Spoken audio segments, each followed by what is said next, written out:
Hi guys, मेरा नाम फरीद है गाइस। आज मैं बहुत ज़बरदस्त स्टोरी लेकर आया हूँ। राजेश खन्ना और संजीव कुमार से जुड़ी स्टोरी है, तो बहुत ज़बरदस्त स्टोरी होने वाली है। संजीव कुमार और राजेश खन्ना से जुड़ी स्टोरी है, तो गाइस एंड तक बने रहना। और हाँ गाइस, अगर आप मेरे चैनल पर नए चैनल को सब्सक्राइब करने की, लाइक सब्सक्राइब शेयर कमेंट सब कुछ फ्री है, क्योंकि बहुत ज़बरदस्त स्टोरी होने वाली है राजेश खन्ना के बारे में और संजीव कुमार के बारे में, क्योंकि लाइफ से जुड़ी स्टोरी है, तो आपको बहुत अच्छी लगेगी और नई जानकारी आप लोगों को मिलेगी है।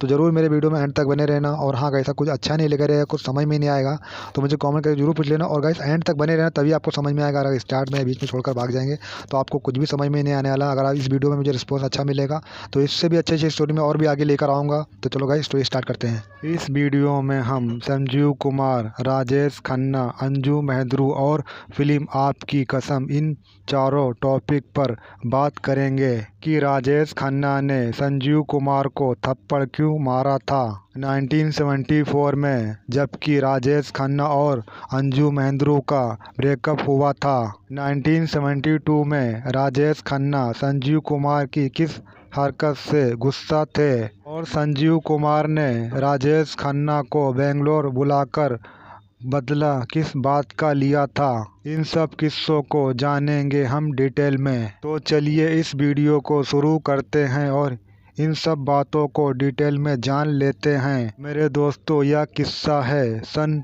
1972 का, 1974 का और 1981 का। पहले हम 1972 के किस्से पर नज़र डाल लेते हैं। जैसे कि आप सभी लोग जानते हैं कि राजेश खन्ना 1970 के दौर में बॉलीवुड इंडस्ट्री पर राज करते थे।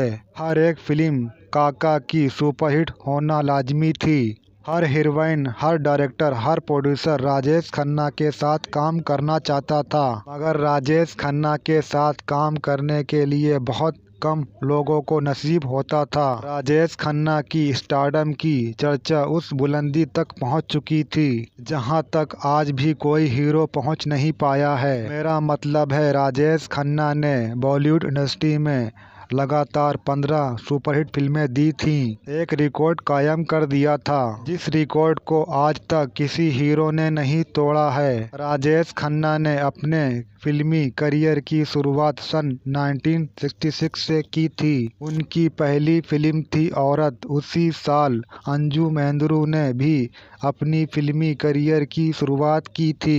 फिल्म थी उसकी कहानी। यह फिल्म भी 1976 में रिलीज हुई थी, लेकिन राजेश खन्ना की मुलाकात अंजू मेहद्रू से 1979 में फिल्म बंधनी में हुई थी। इसी फिल्म में राजेश खन्ना के साथ हीरोइन थी मुमताज और अंजू मेहद्रू। यह फिल्म बॉक्स ऑफिस पर सुपरहिट रही थी। इसी फिल्म से राजेश खन्ना और अंजू मेहद्रू एक दूसरे के करीब आ गए थे। सन 1969 में ही अंजू मेहद्रू ने देवानंद के साथ भी काम किया था। उस फिल्म का नाम था जेवल थीफ।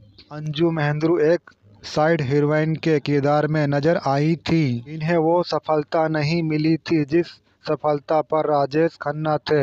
फिर भी राजेश खन्ना अंजू मेहद्रू की अदाओं पर फिदा थे।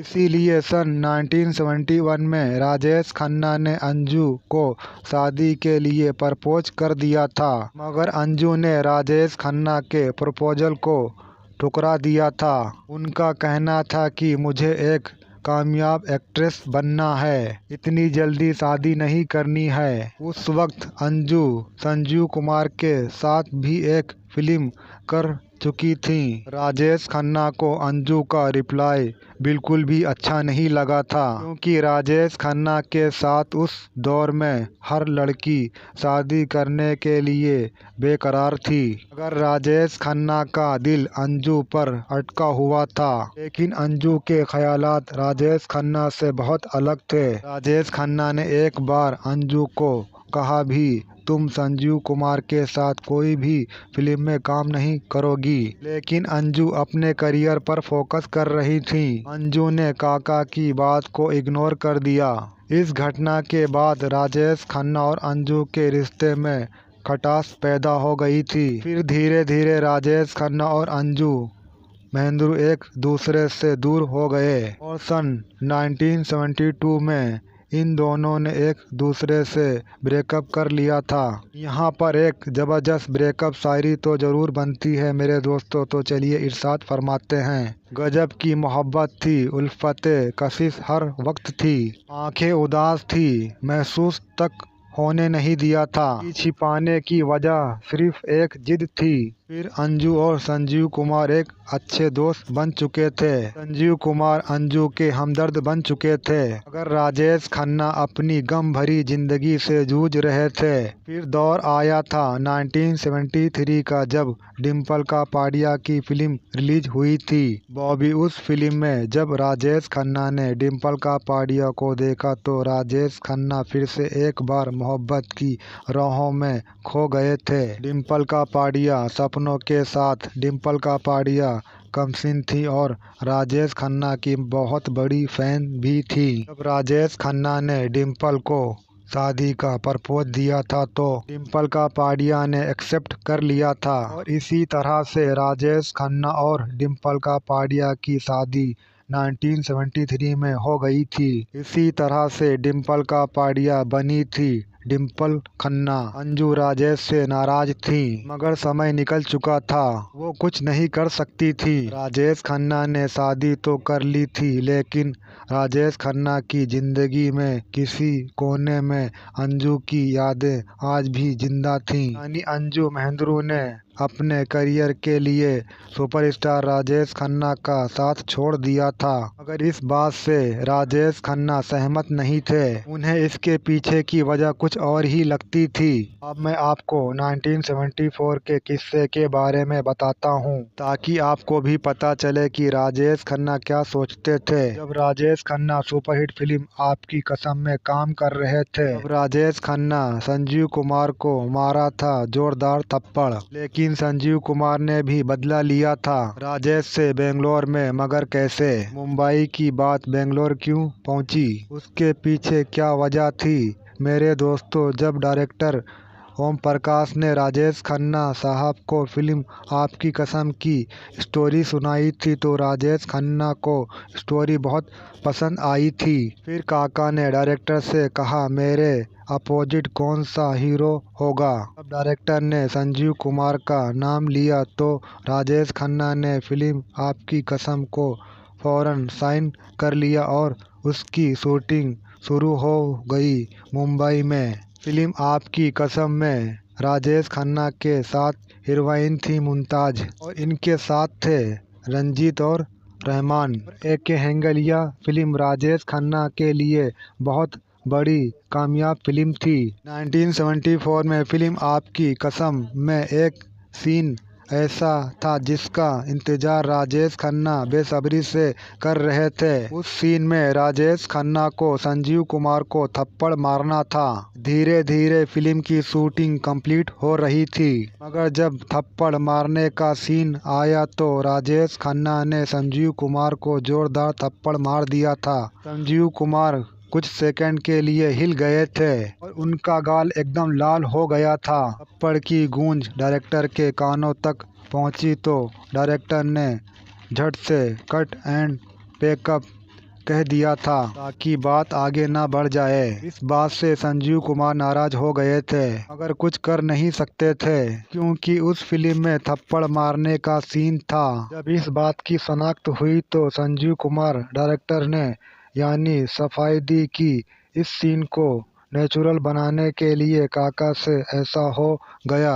दरअसल डायरेक्टर ओम प्रकाश भी राजेश खन्ना से इस बात पर बहस नहीं कर सकते थे क्योंकि राजेश खन्ना उस वक्त सुपरस्टार चल रहे थे और उनके स्टारडम के सामने कोई भी हीरो कुछ नहीं था। उनकी फिल्म पर प्रोड्यूसर बहुत पैसा खर्च कर चुके थे जिसे रिकवर करना डायरेक्टर की जिम्मेदारी होती थी। फिल्म को बेहतरीन डायरेक्शन देकर कामयाब बनाने की मतलब राजेश खन्ना से बहस करने का मतलब था अपने पैरों पर कुल्हाड़ी मारना, क्योंकि राजेश खन्ना वो स्टार थे जो किसी भी फिल्म की शूटिंग को बीच में ही छोड़कर चल दिया करते थे। इसीलिए डायरेक्टर को भी डर था कि राजेश खन्ना इस फिल्म को छोड़ ना दें, इसीलिए उन्होंने राजेश खन्ना को कुछ भी नहीं कहा था। दरअसल डायरेक्टर भी उस हरकत से अच्छी तरह वाकिफ थे कि ऐसा क्यों हुआ, मगर संजीव कुमार ने उस थप्पड़ को अपने सीने में दफन कर लिया था। मगर वो राजेश खन्ना की इस हरकत को भूल नहीं पाए थे। लेकिन देर सवेर संजीव कुमार को पता चल गया था कि राजेश खन्ना ने उनके साथ ऐसा क्यों किया था। जब फिल्म आपकी कसम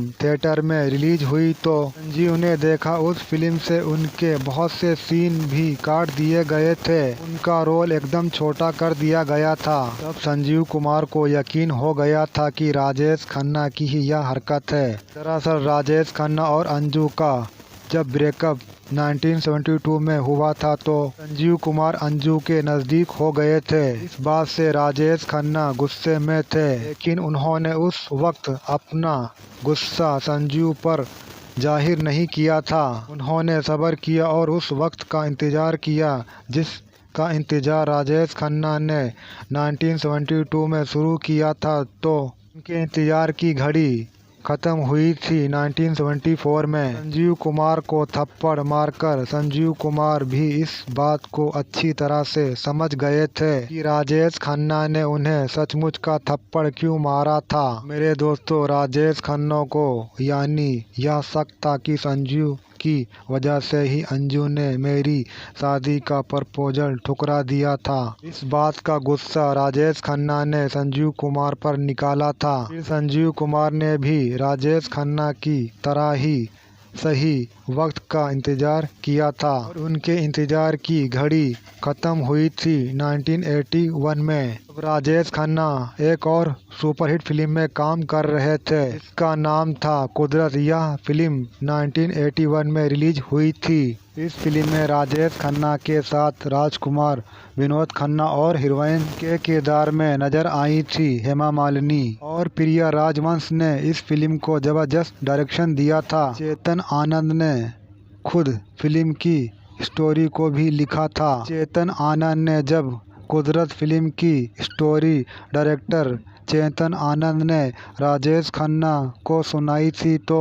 राजेश खन्ना को इस फिल्म की स्टोरी काफ़ी अच्छी लगी थी। राजेश खन्ना चाहते थे कि कुदरत फिल्म में डॉक्टर का किरदार संजीव कुमार प्ले करें, क्योंकि 80 के दौर में संजीव कुमार की बहुत सी फिल्में सुपरहिट हो रही थीं। संजीव कुमार 80 के दौर में सुपरहिट चल रहे थे, इनकी हर फिल्म सुपरहिट कैटेगरी में शामिल होती थी। मगर राजेश खन्ना के लिए 80 का दौर नासाज था, काका की फिल्में फ्लॉप कैटेगरी में चल रही थीं। इसीलिए राजेश खन्ना ने डायरेक्टर चेतन आनंद से कहा, कुदरत फिल्म में डॉक्टर के किरदार के लिए आप संजीव कुमार को कास्ट कर लें। डायरेक्टर चेतन आनंद ने कुदरत फिल्म के लिए संजीव कुमार से कांटेक्ट किया तो संजीव कुमार ने कहा, मैं बहुत बिजी हूँ, मुझे थोड़ा वक्त चाहिए। डायरेक्टर कुदरत फिल्म को जल्द से जल्द बनाना चाहते थे, इसीलिए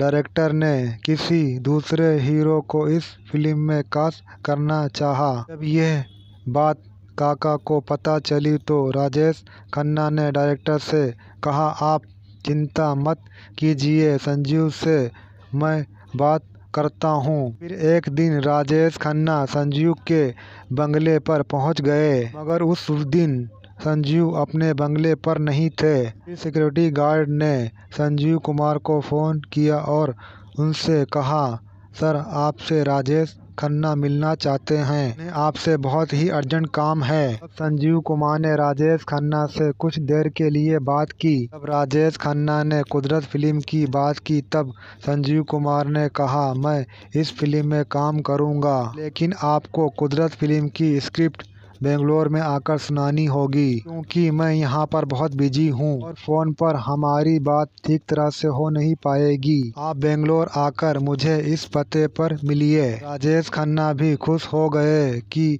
संजीव इस फिल्म में काम करने के लिए राजी हैं। यहाँ पर आप लोग सोच रहे होंगे कि राजेश खन्ना ने तो संजीव कुमार को थप्पड़ मारा था, फिर राजेश खन्ना संजीव कुमार को कुदरत फिल्म में क्यों लेना चाहते थे। दरअसल 75 के दौर में राजेश खन्ना अहंकार के नशे में डूबे हुए थे। अपने सामने वो किसी भी हीरो को कुछ भी नहीं समझते थे, लेकिन 80 के दौर में राजेश खन्ना के अंदर का अहंकार निकल चुका था।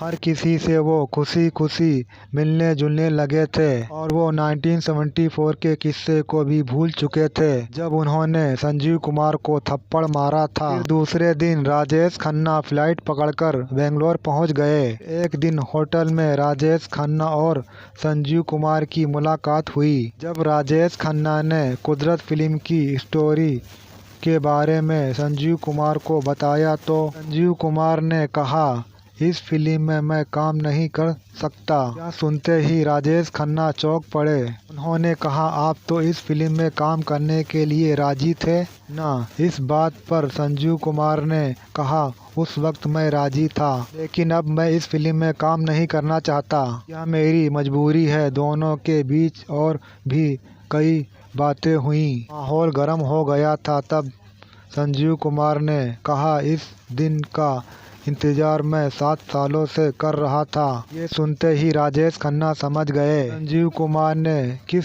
हरकत का बदला उनसे लिया है। फिर राजेश खन्ना निराश होकर वापस मुंबई लौट गए। यहाँ पर एक जबरदस्त शेर तो जरूर बनता है मेरे दोस्तों, तो चलिए इरशाद फरमाते हैं। संजीव कुमार भूल कर भी भूल नहीं सके थे हादसे को, जिसकी शुरुआत राजेश खन्ना से हुई थी। गलत फहमी थी, गुमान था, कहलाया था। जिस खुशी का इजहार सुनने गए थे, उसी ने बेइज्जत कर दिया था, पुराने जख्म को ताजा कर दिया था। मेरे दोस्तों, राजेश खन्ना ने संजीव कुमार को थप्पड़ 1974 में मारा था, और उस वक्त संजीव कुमार खामोश रहे और उसका जवाब उन्होंने 1981 में दिया था। फिल्म कुदरत को रिजेक्ट करके पहले संजीव कुमार ने उन्हें इस फिल्म में काम करने के लिए हाँ कहा। उसके बाद काका को बेंगलोर में बुलाया और बेंगलोर बुलाकर उनकी बेइज्जती कर दी। यह बात 1981 में बॉलीवुड इंडस्ट्री में फैल गई थी। संजीव कुमार ने राजेश खन्ना को बेंगलोर बुलाकर बेइज्जत कर दिया। फिर कुदरत फिल्म के डायरेक्टर चेतन आनंद ने डॉक्टर का किरदार विनोद खन्ना को दे दिया था। कुदरत फिल्म 1981 की सुपरहिट फिल्म थी। इस फिल्म में राजेश खन्ना, राजकुमार, हेमा मालिनी और विनोद खन्ना ने काबिले तारीफ काम किया था। आज आप लोगों को पता चल गया होगा कि राजेश खन्ना और अंजू के ब्रेकअप 1972 में क्यों हुआ था। राजेश खन्ना ने 1974 में संजीव कुमार को थप्पड़ क्यों मारा था। संजीव कुमार ने राजेश खन्ना को बेंगलोर बुलाकर बेइज्जत क्यों किया था। इन सारे वाकयों का मैंने खुलासा कर दिया है। इस वीडियो को अपने दोस्तों के साथ जरूर शेयर करना। इस जानकारी को सुनने के लिए आप लोगों को बहुत बहुत धन्यवाद। अगर आप भी बॉलीवुड के दीवाने हैं तो मुझे कमेंट बॉक्स में ज़रूर लिखना कि राजेश खन्ना और संजीव कुमार ने एक दूसरे के साथ सही किया था या गलत। गाइस, अगर ये संजीव कुमार की और राजेश खन्ना की स्टोरी आपको अच्छी लगी है तो लाइक करना, शेयर करना, कमेंट करना। और कुछ अच्छा नहीं लगा रहेगा या कुछ समझ में नहीं आ रहेगा तो मुझे कमेंट करके जरूर पूछ लेना। और हाँ गाइस, अगर आप मेरे चैनल पर नए हैं तो चैनल को सब्सक्राइब करें कि लाइक, सब्सक्राइब, शेयर, कमेंट सब कुछ फ्री है, क्योंकि मैं इसी तरह से स्टोरी लेकर आते रहता हूँ। तो जरूर मेरे चैनल को सब्सक्राइब कर लेना। फिर मिलते हैं नेक्स्ट वीडियो में। तो बाय, टेक केयर एंड जय हिंद।